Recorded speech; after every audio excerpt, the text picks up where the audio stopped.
et messieurs, bienvenue au Centre Wallonie-Bruxelles.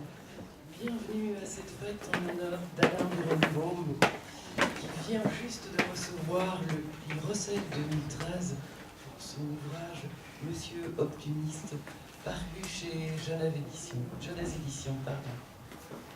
Le prix Rossel, eh bien, c'est le concours de chez nous, et c'est un des événements majeurs de la vie littéraire en Belgique francophone. Ce prix a été créé et développé par le journal Le Soir, et d'ailleurs, le directeur général, Didier Amann, de ce journal, nous fait le plaisir d'être parmi nous. Il va vous en parler plus longuement. Je tiens au nom de mon équipe à remercier bien chaleureusement Thierry Tinglot du journal Le Soir, avec qui, main dans la main, nous avons préparé cette soirée. Je tiens aussi à saluer bien chaleureusement d'anciens lauréats du prix Rossel qui sont parmi nous: Isabelle Spaak, Thomas Gunzig, Patrick Declercq, Guy Goffet, Chantal Deltendre, Jean-Claude Bologne. Merci d'être là. La Fiesta mode d'emploi. La Fiesta mode d'emploi, ce sont les encarts publicitaires qui annonçaient cette soirée dans Le Monde, dans Libération. Eh bien, maintenant, c'est la Fiesta. On a le grand plaisir, le privilège de recevoir David Fuenquinos, qui est le parrain de cette édition du prix Rossel, d'avoir des lectures d'Éric Corona, d'avoir des échanges entre Alain Berenbaum, Thomas Gunzig, Isabelle Spaak.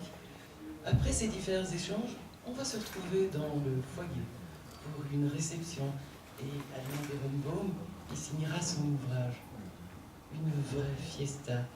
Je vous souhaite à toutes et à tous une excellente soirée. Bien voilà, le décor est planté. Et j'ai le grand plaisir d'accueillir dans un premier temps pour cette soirée le lauréat de ce prix Rossel 2013, Alain Berenbaum, et le parrain du prix, David Fuenquinos.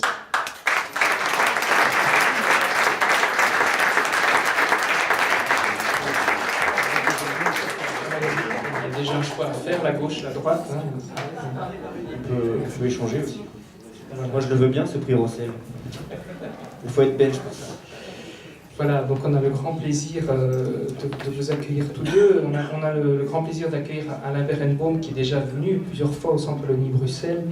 Et on est évidemment très très heureux de célébrer ce prix avec lui, de célébrer ce livre aussi, qui est un livre plein d'émotions, plein d'humour aussi. C'est un livre à la fois grave et, on oserait dire, léger et enlevé, malgré la trame et la narration de ce livre. On aura évidemment l'occasion d'en parler. C'est une enquête en quelque sorte, puisque vous êtes un spécialiste des enquêtes, mon cher Alain Berenbaum. Là, c'est une enquête un peu spéciale cette fois-ci avec ce livre, Monsieur Optimiste, mais votre commissaire Michel Van Loo est allé au Congo, a enquêté un petit peu partout tout au long de sa carrière, et là, vous enquêtez avec peu d'éléments, on va le voir tout au long de cette soirée au départ, vous enquêtez sur la figure de votre père, Monsieur Optimiste, et c'est aussi l'occasion, finalement, de découvrir autour de la figure du père, celle de la mère, à la volonté inébranlable, même quand l'histoire se met en marche. Elle est là, il y a un passage du livre tout à fait savoureux où elle cherche une valise envers et contre tout, alors que les bombes et le drame est déjà en train d'envahir l'Europe. C'est aussi évidemment la grand-mère, Frania, qui survit au ghetto de Varsovie, et puis tous les disparus qui sont évoqués, qui sont convoqués, le grand-père Abba, dont vous portez le nom, ou la sœur Sarah, avec un magnifique portrait dans ce livre. Donc c'est une enquête sur ce père. Ce que je connais de mes parents, vous dites, se résume à peu de choses. Je suis leur seul enfant, à ma connaissance, mais j'en sais si peu. En tout cas, leur fils préféré. Des cartons abandonnés dans une cave, des documents, et c'est l'occasion de raconter ce parcours étonnant de la Pologne pour le père, de la Russie pour la mère, vers la Belgique. On va parler de tout ça avec vous. Merci. Merci d'être là. J'ai le plaisir donc, et c'est lui qui va ouvrir en quelque sorte la séance, d'accueillir David Fuenquinos. Vous êtes l'auteur qu'on connaît d'une dizaine de romans, Le potentiel érotique de ma femme notamment, et puis La délicatesse, roman qui a été traduit, je crois, dans de très très nombreux pays. Et voilà. Même en Belgique. Oui, il y a 3 langues. Vous allez, écoutez, vous allez tout nous dire en quelques minutes. D'abord, comment vous allez accepter cette folle aventure de participer à ces délibérations, en tout cas de les suivre, et puis service de prix. Et puis comment vous avez surtout lu et apprécié, je crois, vraiment le livre d'Alain. Tout à fait. Alors comment j'ai accepté, d'abord parce que j'aime bien la Belgique, hein. Je ne veux pas dire le contraire ici. J'ai fait un film, La délicatesse, j'ai même pris un Belge pour jouer le Suédois. C'est dire mon amour et ma croyance en la Belgique. Et puis voilà, j'étais très heureux, moi, d'avoir ce rôle-là, qui est un rôle voilà, simplement de présence et d'attention, voilà, pour remettre un prix. Moi qui ai souvent été sur des listes de prix, je trouvais ça bien plus agréable, voilà, de féliciter un auteur. Et quel auteur! Quel bonheur de rencontrer Alain. Donc je suis venu voilà, il y a une quinzaine de jours à Bruxelles. Pendant toute l'après-midi, on m'a vanté les mérites de la vie belge, d'un point de vue évidemment fiscaliste, hein. Tout le monde a cru que si j'acceptais ce parrainage, c'était pour progressivement préparer mon exode. Hein. Et puis après, j'ai dit que je voulais avoir le prix Rossel, et que du coup, il fallait que je m'installe en Belgique. Donc c'était pas du tout pour des raisons fiscales, mais uniquement pour avoir ce très beau prix. Qui a un prix, je me suis rendu compte, voilà, en allant sur place, vraiment du prestige et de l'importance de ce prix. Il y a certains de mes amis écrivains comme Thomas Gunzing qui l'a eu. Et, je sais, j'étais très attentif à ce prix. J'ai pu me rendre compte de l'impact hein, en Belgique et du coup de la déception de ceux qui ne l'avaient pas eu. J'espère que tu vis bien avec cette conscience de ceux qui ne l'ont pas eu. Voilà, alors moi j'ai été... Je vous interromps juste 30 secondes, je voudrais vraiment saluer Isabelle Ouéry qui nous fait le plaisir d'être parmi nous et qui était une des finalistes pour un très bon livre aussi. Et oui. ça prouve que j'ai senti que les finalistes ne sont pas encore suicidés à la suite. Non, mais c'est vrai que c'était très... j'ai senti qu'il y avait vraiment des discussions très fortes, il y avait une très belle sélection. Et voilà, moi je dois avouer que j'ai rencontré Alain, que j'ai trouvé extrêmement sympathique. Et dans ces cas-là, on a toujours peur d'être déçu hein, du livre... parce que c'est une pression d'être sympathique, quoi. Et finalement, je dois avouer que ton livre est encore plus sympathique que toi, ce qui est quand même incroyable. Hein. Moi, ce que je conseille pour la lecture de ce livre, c'est d'abord, dans un premier temps, d'acheter le supplément La France en crise qu'on peut trouver tous les week-ends dans le soir. Voilà, histoire de bien conforter un état dépressif. Et là, vous rentrez directement chez Monsieur Optimiste. Alors déjà, le titre me plaisait tellement, ça fait tellement du bien. Surtout en France, hein, vous apparemment vous n'en avez pas besoin de cet optimisme-là, puisque tout va bien. Mais moi j'ai été très touché par la façon d'aborder effectivement une histoire familiale extrêmement complexe, douloureuse, grave, mais avec un ton d'une telle facétie. D'abord c'est une histoire de mémoire familiale, et il commence d'entrée par dire « j'ai une très mauvaise mémoire ». Donc déjà, tu nous annonces que tout cela risque d'être incomplet. Mais ce que j'ai préféré, c'est que tu as été capable quand même d'écrire d'entrée, dès les premières pages, que le lecteur risque de rester sur sa faim. Et ça, bon, il faut oser ça, il faut oser faire ça. Je dois t'avouer que moi, j'ai très bien mangé en lisant ton livre, mais par contre, on peut peut-être faire la suite. On a encore faim. Pas parce qu'on est resté sur notre faim, mais parce que voilà, ça a été un plaisir inouï de te lire. Alors vraiment, j'ai souligné énormément de phrases. Je pourrais publier l'anthologie des phrases soulignées de ton livre. Ça serait, parce que souvent les éditeurs me demandent si j'ai des idées. Tiens, je vais faire ça. Mon prochain livre, ça sera la version courte de ton... Non, mais c'est vrai c'est une succession de pépites. Alors, voilà, je suis très heureux d'avoir parrainé le prix Rossel 2013. Justement, je pense qu'il y aura un avant et un après dans le... Après, tu seras belge.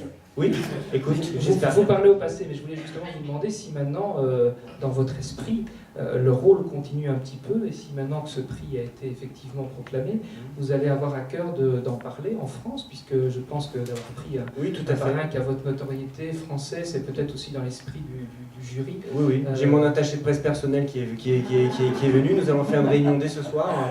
Stratégique. Non, mais voilà, moi je dois avouer qu'au-delà du prix, au-delà du livre, il y a eu un tel... voilà, vous êtes là, toute l'équipe, il y a eu un tel accueil si chaleureux. Et je pense qu'aussi le bonheur d'Alain, voilà, à la réception du prix, c'était aussi ça, c'était de sentir, voilà, il y avait beaucoup de monde, et là aussi ce soir, et on dit tout le temps que voilà, la Belgique est extrêmement chaleureuse, j'ai pu encore une fois le vérifier. En tout cas, moi, effectivement, parrain d'un jour, comme on dit, parrain pour toujours, je serais vraiment compté sur moi pour me faire le porte-parole de ce très beau prix. Voilà. Je dis ça, je peux vous dire que j'ai reçu qu'une boîte de chocolat. Hein. Et alors, le chocolat était merveilleux. Hein. Alors de toute façon, l'éditrice Danielle Nez d'Alain Berenbaum est dans la salle, donc tout ça va se juger aux ventes dans les prochains mois. On verra si effectivement l'impact est... Mais vous pouvez faire une réimpression là. Hein. Voilà. Là, je sens que ça frémit. Hein. Ça frémit bien. Alors, nous allons, parce que, merci beaucoup David Fankinos, avant que Thomas Gunzik et Isabelle Spack nous rejoignent, et Thierry Tinlot, pour parler évidemment de ce livre, et puis un petit peu aussi du Rossel et de ce prix, et de la manière dont il fonctionne, qui est très, très spécifique et très intéressante. Nous allons, et c'est bien la moindre des choses, écouter l'écriture d'Alain Berenbaum. Éric Borona, il y a quelques temps, a découvert ce livre. Il est tombé, je crois, vraiment amoureux c'était une passion pour ce livre, et il nous a proposé d'être le lecteur ce soir, ce qu'on a évidemment accepté bien volontiers. On ne va pas vous dire, on vous dira peut-être après pourquoi, le titre du chapitre, parce que ce serait un peu frustrant, parce que c'est un extrait du court chapitre qu'on va vous lire, et le titre vous mettrait l'eau à la bouche sans du tout vous désaltérer, ce qui ne serait pas très sympathique. Mais je pense que vous allez bien comprendre l'esprit de ce livre, parce que c'est un extrait très riche où on comprend bien cette quête d'Alain Berenbaum et tout ce qu'elle a touchant et d'humoristique en même temps dans ce livre. En arrachant le papier peint défraîchi de la chambre à coucher de mes parents, quelque chose de mon père, je me demandais encore comment diable j'avais réussi à me retrouver dans ce pied, au milieu d'un nuage de poussière, un grattoir à la main, face à des kilomètres de murs, tel Sisyphe devant son tonneau. Moi qui considérais pinceau, marteau, scie ou clou comme plus impur qu'une côte de porc pour un rabbin. À la vérité, je ne devais m'en prendre qu'à moi-même. Cédant à une impulsion soudaine, pendant l'interminable discours du rabbin devant le cercueil de mon père, juste avant la récitation du Kaddish, j'avais promis à ma mère de refaire les peintures de son appartement. Ma proposition l'a surprise, quand on court. Tu es sûr, vraiment? Dit-elle. La sentant hésitante, j'insistais. Quelle mouche me piquait. Était-ce une façon d'évacuer l'émotion qui me serrait la gorge, d'oublier la cérémonie pour construire l'avenir dans un monde plus sûr et sans passé, selon le credo de mes parents, de repartir d'une page blanche? Demain est toujours plus rassurant, avait affirmé mon père un jour que je broyais du noir. Ah oui? Et la mort au bout de demain, dis-je? La mort? Un esprit scientifique ne croit qu'à ce qui a été vérifié par l'expérience. Or, personne n'est jamais revenu du soi-disant royaume des morts. Donc quoi?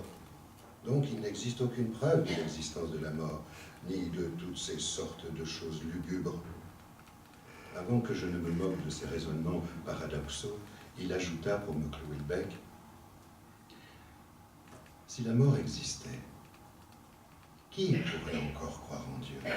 On aurait un Dieu qui aurait assassiné des milliards de créatures juste parce qu'Adam et Ève ont boulotté quelques fruits de son jardin.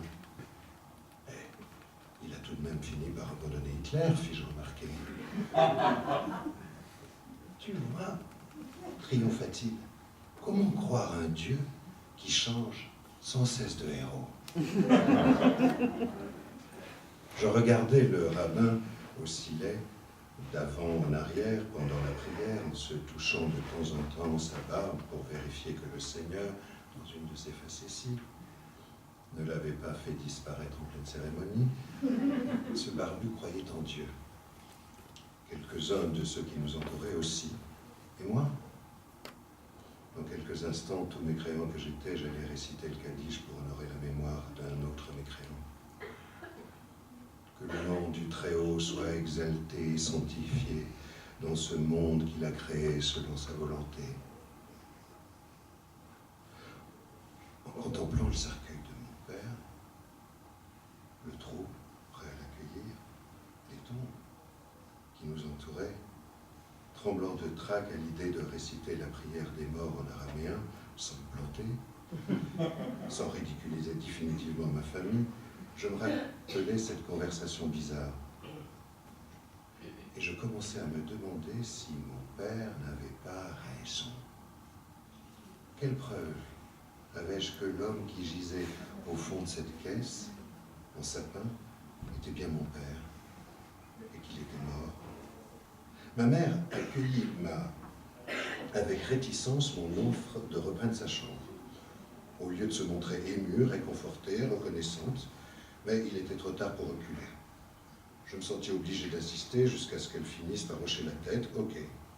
Après un moment, pendant que le rabbin évoquait solennellement un homme qui portait le nom de Shai, le nom de mon père, sans aucune ressemblance d'ailleurs avec mon père, elle me demanda, toujours pratique, quand je comptais entreprendre les travaux, dans quelle couleur je proposais de repeindre ces murs, et surtout qui viendrait barbouiller avec moi. « Ne casse rien !»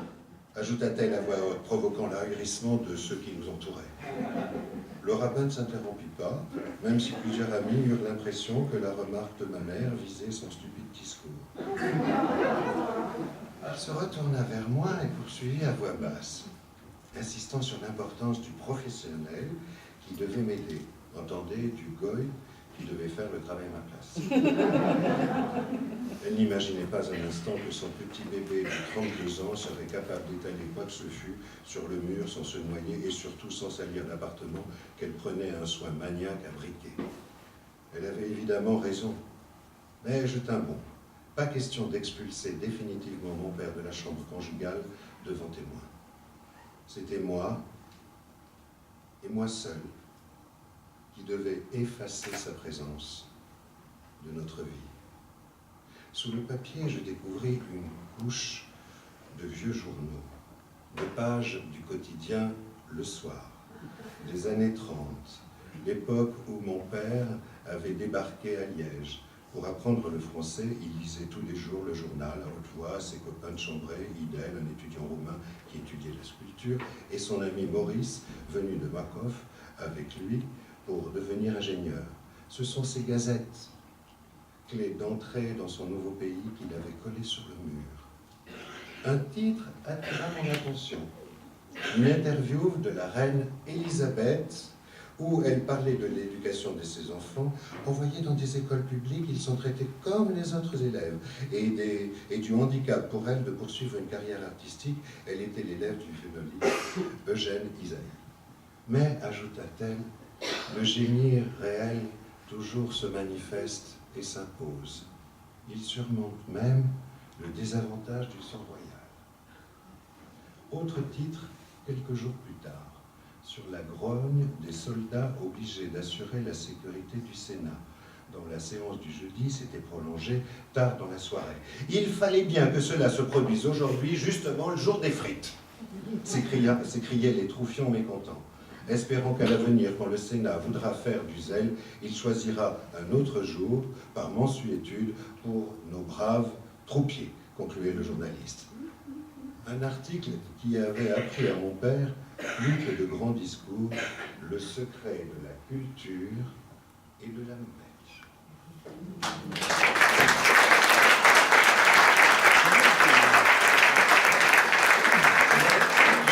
Merci beaucoup.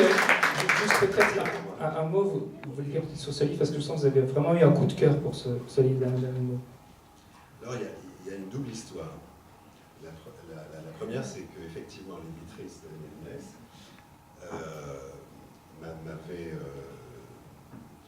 donné le bouquin en me disant tu vas voir, c'est formidable. Et donc, quand on dit ça, évidemment, il y avait beaucoup de pincettes. Donc j'ai mis un moment à l'ouvrir. Et puis, je ne connaissais pas du tout Alain, donc je suis rentré dedans. J'ai été surpris parce que c'est vraiment une écriture. Voilà. Et je ne savais pas qu'il y avait une écriture belge. Non, mais c'est vrai. C'est une question qui nous mènerait au bout de la nuit. On va peut-être pas. Si. J'avais lu Michaud, j'avais lu Marguerite Yourcenar. Moi, il était là en français. Simplement, Klein, dans la construction, comment il accélère, comment il freine, l'organisation de sa phrase, le choix par lequel il rentre dans l'histoire. Il y a ce qu'on pourrait appeler un humour. Facile quand on parle des Belges. On pourrait dire un humour bon enfant. Faux. Un humour franc. Et ça, on va en parler effectivement. Et quand on va un peu plus loin, c'est un humour cinglant. C'est parce que cet humour-là pourrait bien s'appeler de l'amour. Merci Eric. J'appelle donc Thierry Tinlot, Isabelle Spaak et Thomas Gunzik à nous rejoindre. Venez parmi nous, choisissez. Vous n'avez plus un choix complet, enfin, ça n'est pas un petit choix. Les chaises que vous voulez prendre. Voilà, venez Isabelle. Avec Thierry, on parlera tout à l'heure. Merci encore pour cette organisation et tout ce que nous avons pu faire ensemble. Et on parlera un peu de la cuisine sans révéler les secrets. Je dirais tout. Presque, j'espère. Enfin, vous faites comme vous voulez, après tout. Sur la singularité, l'originalité de ce prix. Mais d'abord, un mot peut-être. J'ai beaucoup de questions aussi à vous poser, Alain, sur le livre. Mais je voudrais d'abord donner la parole à Thomas, par exemple. Au hasard, je sais que vous avez aussi beaucoup aimé ce livre. Oui. Alors, je vais quand même préciser pour les 3 personnes qui ne connaissent pas Thomas Gunzik dans cette salle qu'il vient de sortir le livre Manuel de survie à l'usage des incapables et qu'il a reçu en son temps, pour Mort d'un parfait bilingue, le prix Rosset. Merci de ce rappel.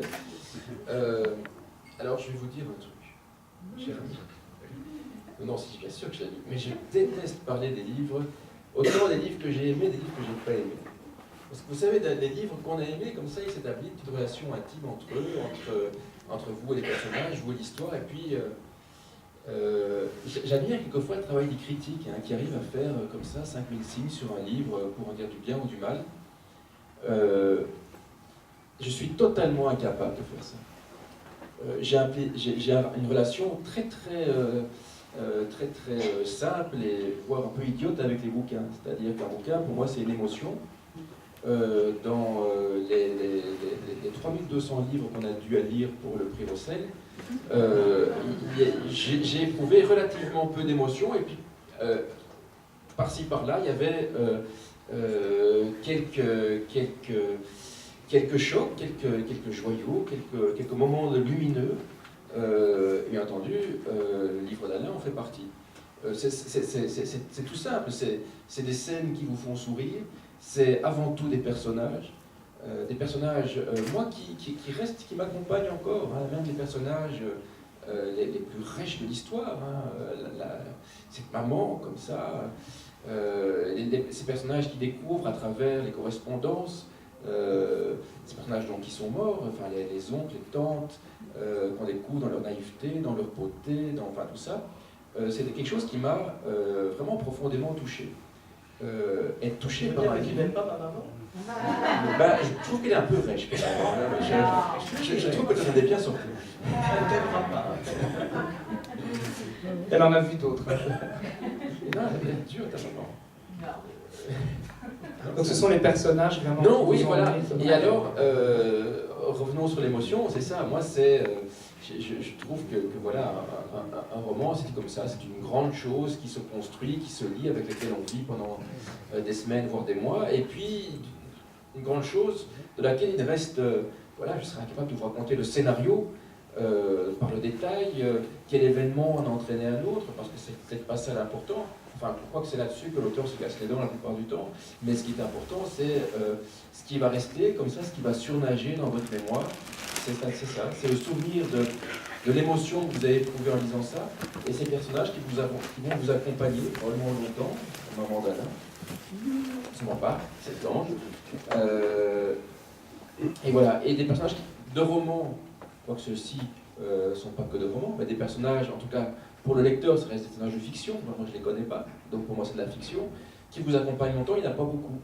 Voilà, on a comme ça en tête un petit club hein, de 15, 20, 30 personnes qui vous accompagnent et qui vous accompagnent longtemps, et ben, le papa, la maman, les tantes font partie du club. Voilà. Merci. Alors il faut préciser justement que vous parliez d'histoire, il y a évidemment une histoire qui court sur plusieurs années, la grande histoire dramatique dans ce livre, mais il n'est pas vraiment chronologique, ce sont une série de chapitres et au gré des souvenirs, il y a des thématiques abordées et des personnages qui sont un peu les vedettes de chacun des chapitres, donc il y a une construction qui est assez originale. Alors on va demander à Isabelle aussi peut-être comment elle a vécu cette aventure du jury, ces lectures. Je ne vais pas vous raconter comment j'ai vécu l'aventure, mais moi, je voudrais rendre hommage à votre maman, justement. Je ne sais pas si vous avez remarqué, Je comprends mais qu'il je s'est suis mis la au bout, hein. seule femme ici. Je suis une femme parmi 1, 2, 3, 4, 5 hommes, donc je défends les femmes, et d'abord votre maman, sur les voies de cuisine, j'espère qu'il sera écouté un jour. Voilà. Ce que je voulais dire aussi, c'est que le prix Rosset est un prix très, je pense, très émouvant pour tous ceux qui le reçoivent. Pardon, très émouvant pour tous ceux qui le reçoivent. Ceux qui font partie du jury, normalement, ont reçu le prix Rossel, sauf les 2 libraires et le représentant du soir. Donc ça fait une petite famille. Je voulais vous rappeler aussi que le premier prix Rossel a été attribué en 1938 à une femme, le second en 1939 à une deuxième femme. Voilà, n'oublions jamais ça. Et que dans le jury, nous sommes 2 femmes, Ariane Lefort et moi-même, et qu'on bataille beaucoup pour les femmes. Malheureusement, cette année, ça n'a pas marché. Mais il peut changer de tête. Votre mère est bien placée. Voilà. C'est un travail d'équipe en fait, c'est un prix collectif, comme quand Jean-Philippe Toussaint et Henri Pouchot avaient le prix à 2, vous l'avez avec votre maman ex aequo en fait cette année. Voilà. Merci Isabelle. Alors on va quand même laisser un peu parler le lauréat parce qu'il entend beaucoup de choses là, jusqu'à présent. D'abord l'émotion, peut-être le sentiment depuis que vous avez reçu ce prix.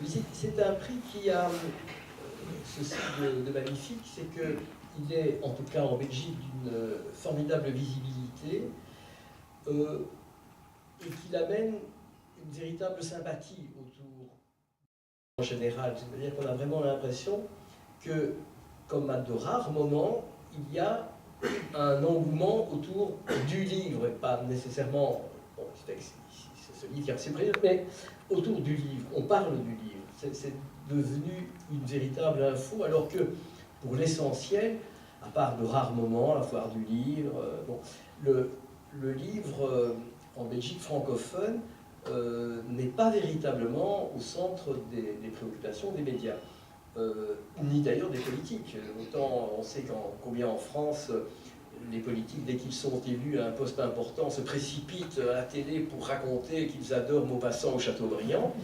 Je n'ai jamais lu, mais bon, ça fait bien. Enfin, ils ont lu sur Wikipédia ce que ça veut dire. Mais autant en Belgique, nos hommes politiques ou nos femmes politiques,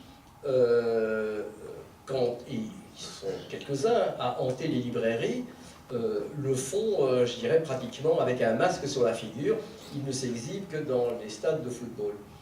Même s'ils détestent le football, d'ailleurs, ce qui est le cas de la plupart d'entre eux, mais ils doivent être au match standard Anderlecht. C'est dimanche prochain, je vous signale. Le choc des titans. Et alors que ces mêmes hommes politiques, même lorsqu'ils aiment lire, ils ne vont pas mettre cela en avant. La culture est la chose du côté francophone, qui est véritablement le parent pauvre, intellectuellement parlant et médiatiquement parlant, alors que c'est le contraire du côté néerlandophone, il faut le souligner, d'où les efforts extraordinaires que fait la communauté française, le centre Bruxelles-Wallonie, parce qu'il s'est vraiment ramé à contre-courant sur le plan politique que de parler du livre en Belgique francophone. Et donc voilà, ça je trouve que c'est important. Bien, et ce livre, alors maintenant ce livre, je crois que vous le portez quand même depuis longtemps, peu d'éléments pour partir sur cette enquête, quelques cartons, quelques documents. Au départ, vous pensez qu'ils ne sont pas très intéressants, et puis finalement, vous vous passionnez complètement, même s'il manque plein d'éléments dans ce puzzle, pour le destin de votre père et de tous les personnages qu'on a cités tout à l'heure qui s'animent tout au long du livre. Et vous prenez le pari, enfin, pas le pari, le parti, pardon, vous le dites à l'auteur, au lecteur dès le départ, je ne vais pas faire de la fiction, je ne vais pas boucher les trous, j'ai ces documents, je vais être dans un récit, et puis le mystère gardera sa part. Oui, c'est-à-dire que j'ai en fait commencé un jour à écrire des histoires que mon père, pour l'essentiel, ma mère ne me racontait rien, mon père peu, mais les quelques histoires que mon père m'avait racontées, qui étaient plutôt des anecdotes sur des moments de tragédie. Des moments de tragédie qu'il avait passés, par exemple de la guerre, ce dont il parlait, c'était uniquement de ce qu'il avait fait rire. Et il avait passé sous silence l'essentiel de ce qu'il avait fait frémir. Alors j'ai commencé par écrire ces histoires-là, et puis je me suis rendu compte qu'il me manquait l'essentiel, que ça restait de l'anecdote, et que ça ne me menait pas très loin, sinon pour moi-même à garder ces souvenirs pour le jour d'Alzheimer, je me rappellerai à chaque minute. Voilà. Et donc, je me suis souvenu alors, parce que j'avais entendu voir, que lorsque ma mère est morte, mais oui, mon cher Thomas, réjouis-toi, et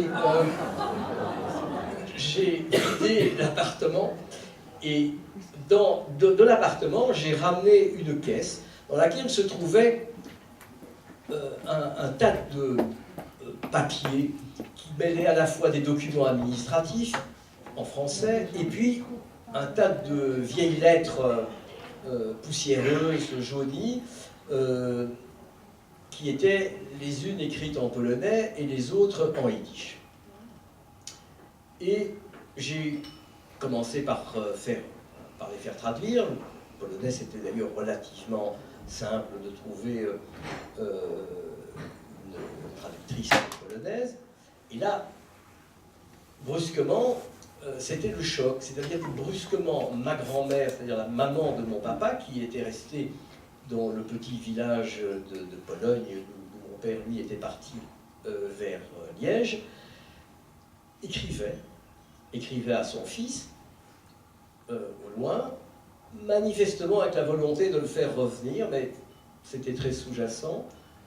Il lui présentait une espèce de vie quotidienne du village, très rose, parce qu'on est quand même dans la Pologne de 36, 37, 38, 39. Et j'ai changé l'étalage, j'ai fait comme dans les grandes villes. Maintenant, il y a une grande vitrine, alors comme à Varsovie, imagine-toi. J'écoute à la radio et je me rends compte que je peux écouter la radio belge. Bon. Et il y a une présence presque physique de cette mère, de mon père, qui est d'une fraîcheur, et c'est une femme qui a une force manifestement dans ce qu'elle écrit, dans ce qu'elle dit, qui est formidable. Et puis il y a les lettres de la sœur de mon père qui s'appelle Sarah, qui elles au contraire sont des lettres assez moroses, d'une fille qui est écrasée entre son père, mon grand-père, homme religieux mais qui est très pater familias, très autoritaire, et sa mère qui elle-même, Frania, elle aussi très autoritaire. Et j'apprends ainsi, brusquement, alors que mon père ne m'en a jamais rien dit, qu'elle a tout laissé tomber en Pologne pour venir en Belgique, elle aussi en 1937, pour étudier à l'Université de Bruxelles la littérature française. Il choque, parce que jamais mon père ne m'a dit que sa sœur était arrivée à Bruxelles. Je savais qu'elle était morte au ghetto de Varsovie. Et donc pour moi, elle n'avait jamais quitté la Pologne.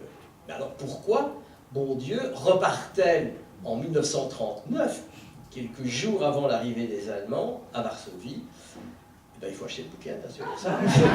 On n'en dira pas plus, mais c'est un des aspects absolument bouleversants, parce qu'effectivement, on découvrira que quelque part, parfois par amour, il y a des tragédies qui peuvent être engendrées, mais on ne va pas en dire plus. Ce personnage de Sarah est effectivement une figure très très émouvante de votre livre.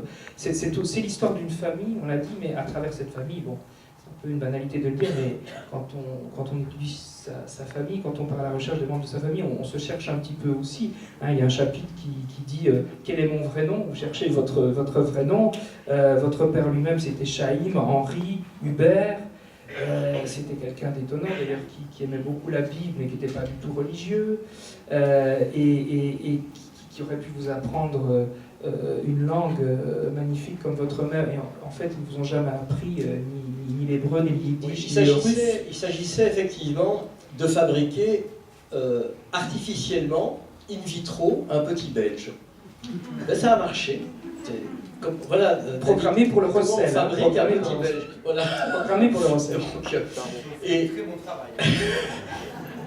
Et donc toute racine extra-belge est éliminée. Remarquez que, soit dit entre nous, on ne répétera pas, mais c'est un peu embêtant parce que je suis devenu belge à un moment où plus personne d'autre n'était belge. Il fallait être flamand ou wallon. Et donc je suis le belge, je vous signale ça, ça tombe bien ce soir. Et c'est vrai, mes ancêtres, c'est quoi? C'est Tintin, c'est Till Eulenspiegel, c'est ça les ancêtres qu'ils ont voulu que je me donne. Et donc, c'est aussi, en effet, cette recherche d'identité belge. Et qu'est-ce que c'est que l'identité? Est-ce qu'il existe une identité belge? Qu'est-ce que ça veut dire? J'ai l'impression que c'est là une quête aussi, tout aussi impossible, de laquelle je suis sorti un petit peu traumatisé en écrivant ce livre, parce que je me rends compte combien cette identité est multiple, cosmopolite, un peu comme un lasagne, vous savez, c'est bon parce que quand on mange toutes les couches. Et effectivement, ici, il y a toutes les couches. Mais en Belgique, au fond, c'est le cas de pas mal de Belges qui ont un cousin, un beau-frère, un grand-père italien, congolais, polonais, ukrainien. La Belgique est flamand. Du côté francophone, combien de Flamands sont allés effectivement travailler dans les mines ou simplement survivre en Wallonie jusqu'aux environs des années 50. Et donc c'est cet extraordinaire mélange qu'est la Belgique qui est aussi l'un des fils rouges de ce livre. Alors justement, c'est un peu au-delà des apparences, à la recherche de cette histoire, vous dites « Mon père est donc le fruit de l'union entre un juif pieux traditionnel respectueux de la Bible et une Lilith, le démon femelle de la Kabbale. Et l'on voudrait me faire croire qu'il n'était qu'un brave pharmacien inoffensif. » C'est un peu cette quête au-delà des apparences que vous faites dans ce livre. Et à un autre moment aussi très passionnant, vous vous interrogez sur ce que toutes ces figures vous ont légué finalement. Vous dites que les voix de Frania, là-bas, de Sarah se mélangent, la soif de liberté mêlée de mélancolie et de douceur de ma tante fantôme, la force ravageuse de ma grand-mère, les leçons de morale et l'angoisse à peine tempérées par la peur de Dieu de mon grand-père, crainte de modernité de l'un, soif de renouveau de l'autre, tentation des idées de gauche, je m'y perds dans cette marmite où mijote tant d'ingrédients hétéroclites. C'est très riche en même temps, toutes ces origines différentes. Oui, c'est ça, c'est comme je disais, le lasagne n'est bon que quand toutes les couches sont mises ensemble. Alors peut-être, avant de redonner la parole à qui veut, j'avais encore peut-être une question à vous poser, je ne sais pas d'ailleurs si vous avez eu le même sentiment que moi à la lecture de ce livre, et je trouve que les sujets sont quand même graves, évidemment, puisqu'il y a une tragédie, il y a une histoire qu'on connaît, et en même temps, vous ne cédez en rien quant à l'humour, c'est-à-dire que vous vous permettez de l'humour sur tout le monde et à tout propos. Il me semble qu'il n'y a pas de sujet tabou par rapport à l'humour, notamment quand vous évoquez la tragédie de la guerre, les camps de concentration, etc. Et vous dites même à un moment donné, vous interpellez le lecteur, vous dites, bon, je vous choque là un petit peu, n'est-ce pas, cher lecteur? Est-ce que cet humour, d'abord, c'est une veine naturelle et que vous en avez besoin, ça fait partie intégrante de votre écriture, ou c'est pour prendre aussi parfois un peu de distance par rapport à des thèmes assez douloureux? C'est les deux, bien sûr. Donc, en effet, il n'est pas possible, enfin, ça ne sert à rien de raconter les tragédies de la Seconde Guerre mondiale pour la 17e fois, la 1700e fois, pardon. On les connaît, donc on ne peut que donner un autre point de vue, se mettre dans une autre optique pour regarder autrement ce XXe siècle. Se rendre compte aussi que la vie quotidienne des gens qui ont vécu ces tragédies, ils ne l'ont pas vécu comme une tragédie. Je vais vous donner un exemple simple. On parlait tout à l'heure de ma tante Sarah, revenue donc à Varsovie en 1939, et qui va, bien sûr, très vite être enfermée au ghetto de Varsovie. Et elle va continuer à écrire des cartes postales à mon père dans Bruxelles occupée, ce qui d'abord montre que si plus rien n'entrait dans le ghetto, il n'y a plus de nourriture, il n'y a pas de soins, il n'y a pas de médicaments, les gens mouraient, bien sûr, avant même de ceux, en tout cas, qui survivaient, on sait bien où ils sont allés, mais on mourait sur place. Eh bien, la seule chose qui fonctionnait, c'était la poste. Et donc, il y avait un facteur allemand qui, tous les soirs, venait chercher le courrier et ramenait d'ailleurs le courrier qui venait de Bruxelles occupée, puisque, on n'a pas le courrier de mon père, mais ma tante répondait au courrier de mon père. Et puis, elle écrivait sa vie quotidienne. Et quand elle décrit sa vie quotidienne, c'est tellement décalé par rapport à ce qu'on en sait, à ce que nous enseignent les livres d'histoire. C'est ce point de vue décalé que j'ai voulu prendre aussi, qui est le point de vue décalé de celui qui vit un événement historique, mais qui jamais ne le sait, finalement. Et ça donne chair à l'histoire avec des personnages qui rejoignent la grande histoire et nous la font découvrir effectivement par un autre biais. Est-ce qu'il y a une question, une réflexion? Moi j'ai juste une petite réflexion, mais c'est pour rebondir sur... Je vais reparler de ma maman, je sens ça. Non, mais j'aime beaucoup ta maman. C'est juste un peu riche. Mais, non, mais par rapport à ce qui vient d'être dit là, effectivement, moi c'est quelque chose qui... alors heureusement, il y a l'humour du livre et la légèreté qu'il a de temps en temps, même si c'est très loin d'être un livre qui n'est que léger, c'est un livre qui quand même, quelquefois, est assez grave, mais...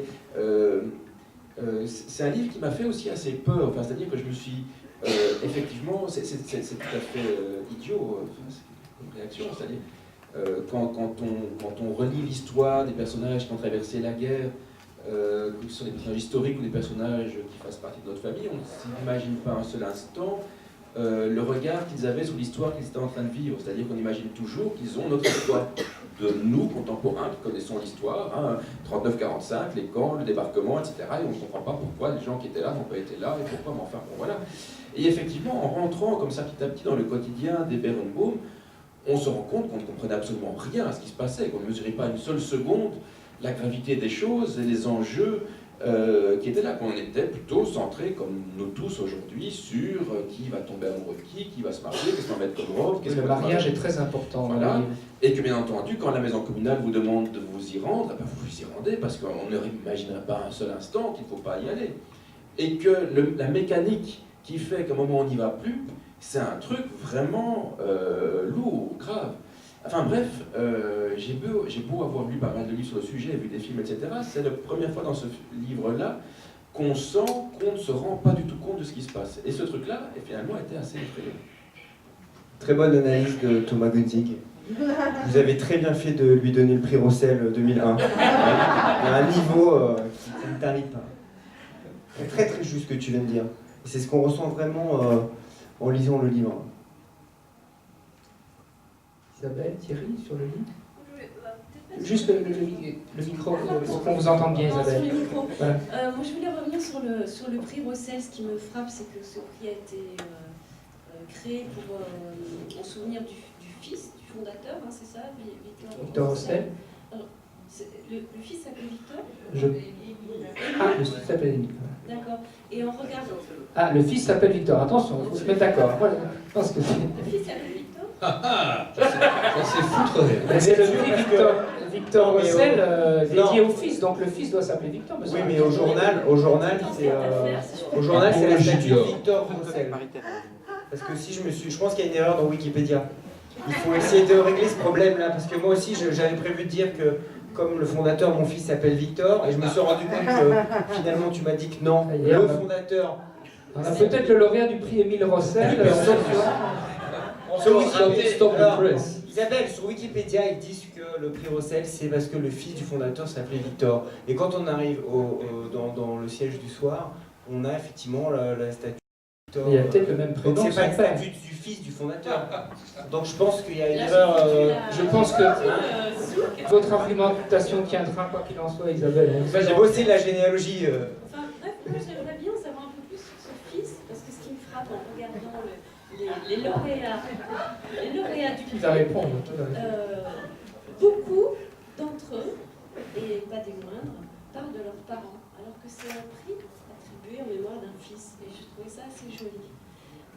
Voilà, donc le dernier, celui de l'année dernière, Démon me turlupinant, de Patrick Declercq, qui est là, c'était aussi une très belle histoire sur les parents.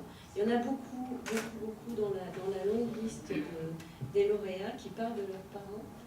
Et je trouvais que c'était une jolie voilà. Une filiation.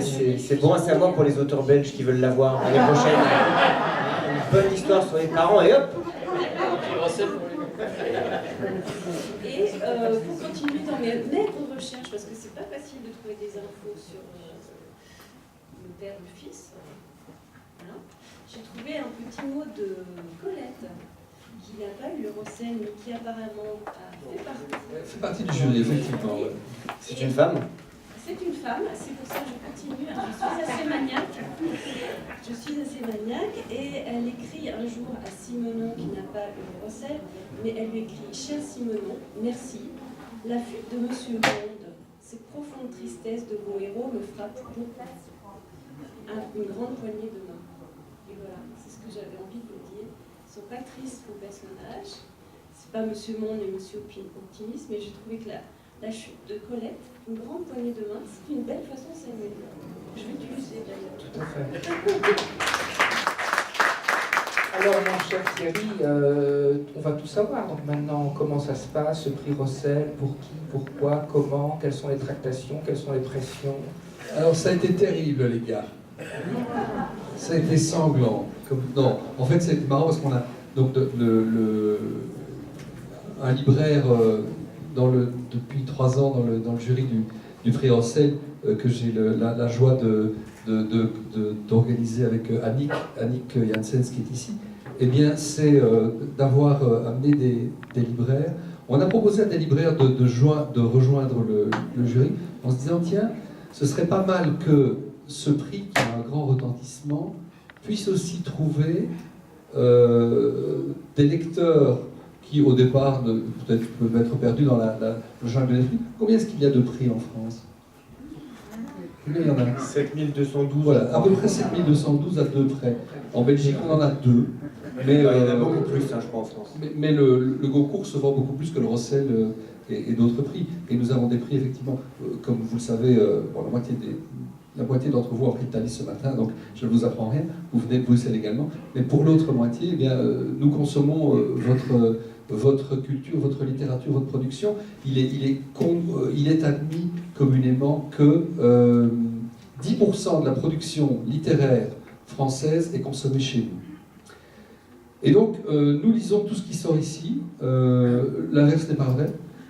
Et nous avons commencé effectivement par demander à des libraires de nous rejoindre. Et un des libraires qui est français mais vivant en Belgique disait, ce qui est formidable avec le Rossel, c'est qu'effectivement, on sent qu'il n'y a pas on sent qu'il n'y a pas comme dans les grands prix français, il n'y a pas des guerres de clochers, du lobby, de l'influence et des choses comme ça. C'est relativement l'œuvre d'amoureux de la littérature et des lettres belges.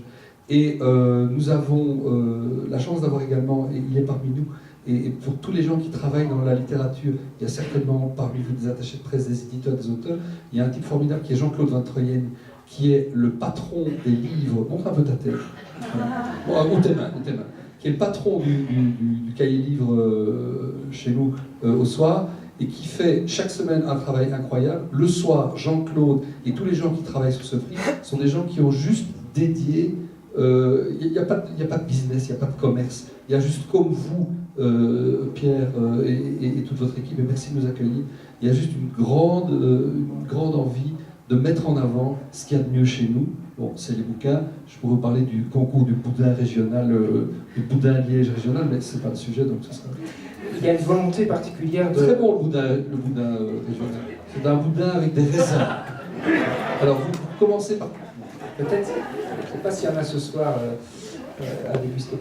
Les libraires ont été particulièrement, je crois, je ne vais pas dire soignés, mais mis à l'honneur. Enfin, il était important vraiment pour ce prix et pour vous d'associer les libraires, parce qu'ils sont dans la chaîne du livre, évidemment, un élément très important. Mais c'est intéressant, et je vais demander à Isabelle, parce que moi je ne fais pas partie du jury, mais Isabelle bien, je crois que les libraires amènent un autre regard sur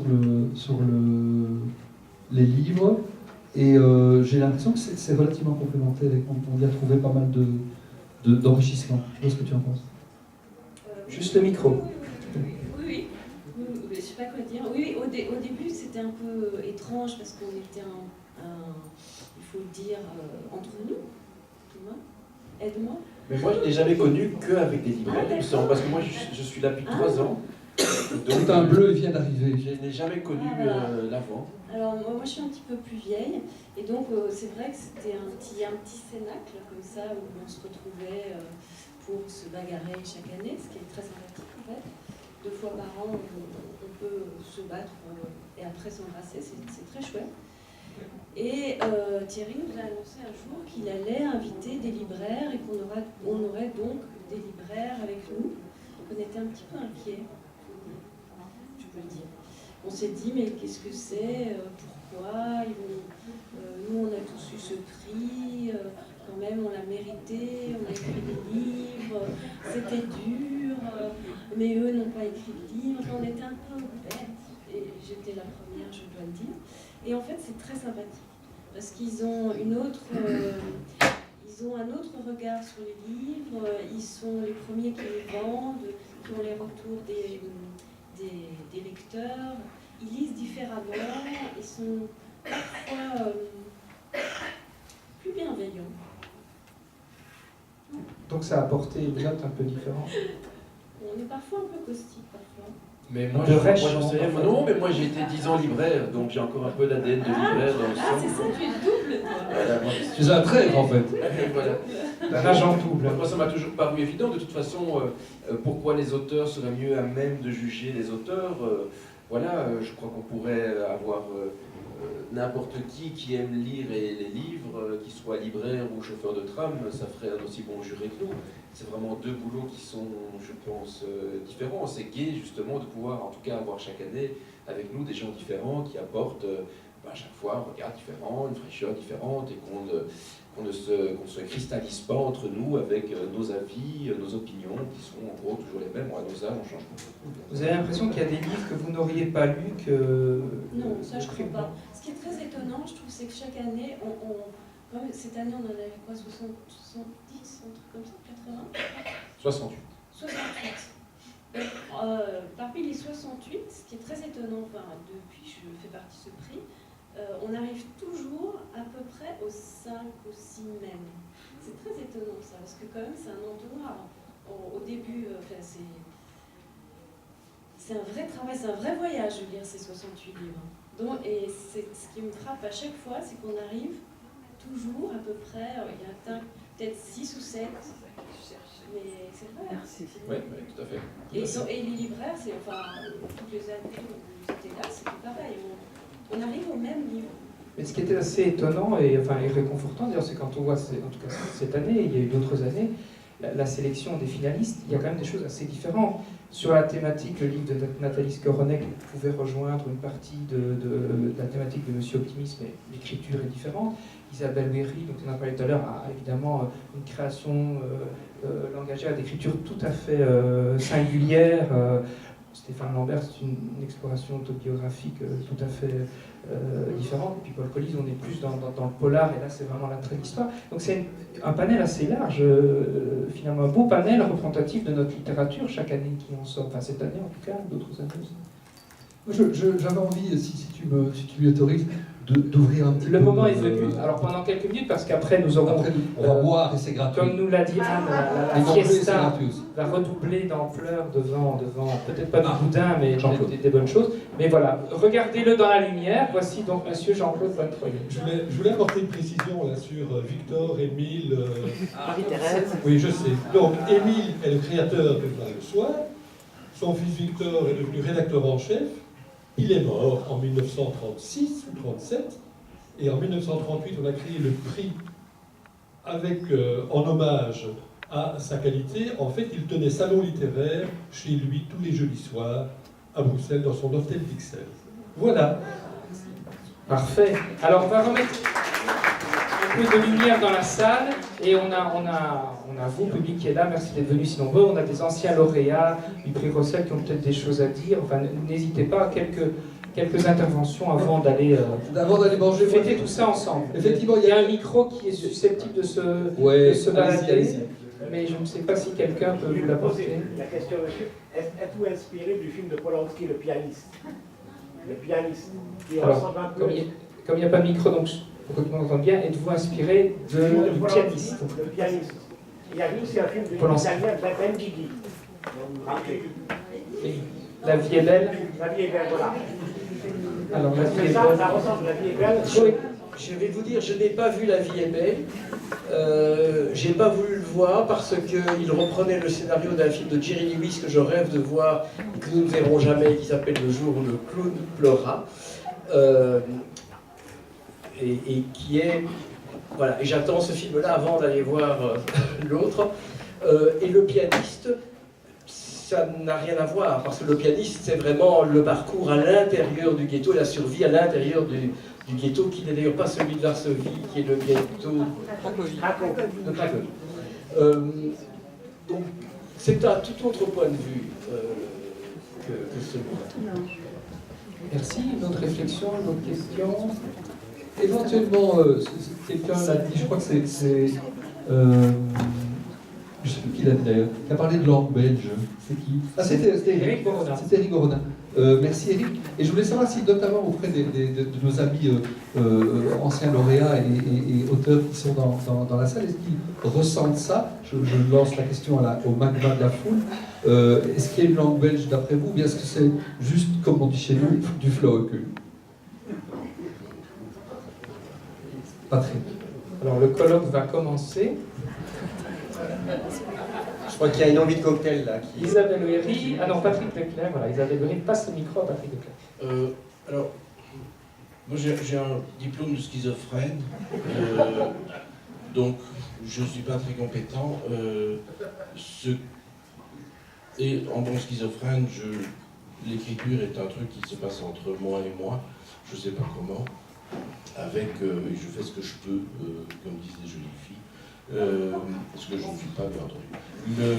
Ou très peu, mais c'est entre en revanche, ce que j'ai pas lu le livre, mais je vais le lire, vraiment, parce que la lecture est extraordinaire. Ce texte est clairement extraordinaire. Ma maman, je suis né à Bruxelles aussi, et ma maman, qui a 87 ans, est en pleine forme. Elle a vécu à Schaerbeek, et quand elle allait à l'école, elle voyait des juifs et des enfants juifs se faire arrêter. Et, pardonnez-moi l'émotion, et la règle de ma maman à mon frère et moi, c'était pas d'allemande à la maison. On ne connaissait pas d'allemande. Donc on fait ce qu'on peut. Mais néanmoins, je lirai votre livre vite. Merci Patrick Leclerc. Est-ce que quelqu'un veut prendre la parole? Oui, est-ce que vous êtes passé dans l'émission de France Culture du jour au lendemain, et sinon, allez-vous y passer? Émission de France Culture, du jour au lendemain. Oui, je connais l'émission. Non, je ne suis pas passé dans cette Bon, d'accord. Ben, j'espère vous y entendre. Vous le souhaitez, monsieur? J'espère vous y entendre. Ah, un souhait. Bien. Vous pouvez l'entendre maintenant aussi.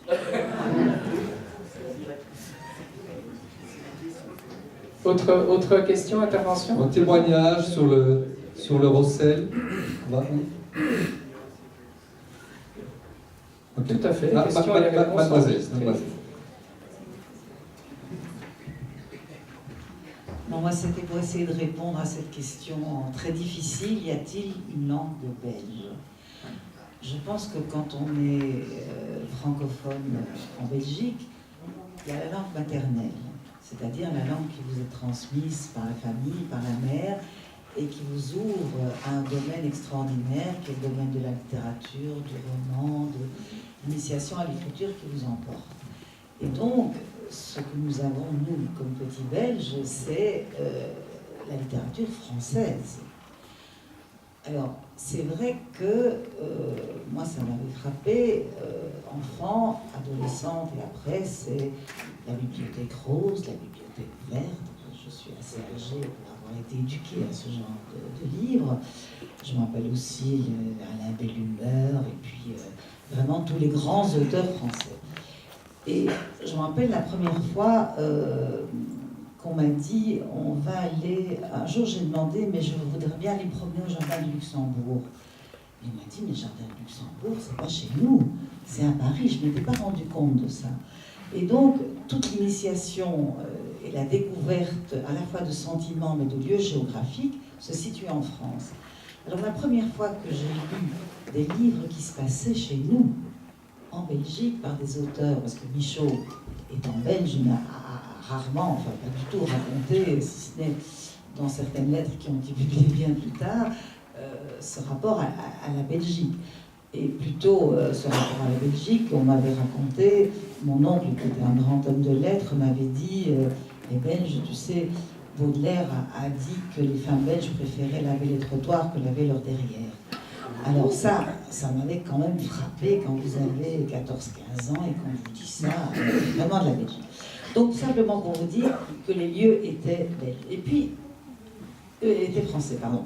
Et puis il y a eu certains auteurs comme Pierre Mertens par exemple qui a commencé et c'était la découverte, on parle de chez nous. Et moi la grande joie, que je dirais que c'est ça un petit peu la littérature belge francophone, c'est qu'on commence à parler d'histoires qui se passent chez nous. Alors la langue, y a-t-il une différence de langue? Je ne pense pas. Par contre, il y a une différence de regard, d'analyse, d'émotion, d'humour et de dérision, et c'est là qui est important. Alors quelqu'un quand même, mais ça je l'avais lu plus tard, c'est sinon a aussi décrit des atmosphères qui se passent, qui sont absolument extraordinaires. Et je dois dire que sinon c'est vraiment un grand auteur qui a parlé d'histoires, de lieux qui sont décrits de façon extraordinaire. Et c'est vrai que la première fois, enfin, très jeune, j'ai lu ça, c'était plutôt des romans, des histoires policières. Et c'est vrai que si vous vous replongez dans Simenon, il y a de la vraie grande littérature. Et je pense que les auteurs qui sont couronnés par le prix Rossel, eh bien, ce sont des personnes qui sont de grands écrivains. Merci beaucoup François Joffre pour cette intervention. Je pense qu'avec votre accord, nous allons en rester là pour la partie discussion. On remercie évidemment le lauréat d'être parmi nous, on le félicite encore. Merci beaucoup à Thomas Guizic, David Fontinos, Isabelle Spa, merci Thierry, Jean-Claude Bartholin et tous les anciens lauréats qui sont là. Et maintenant, nous allons honorer ce prix Rossel 2013 en buvant à sa santé. Bonne fin de soirée.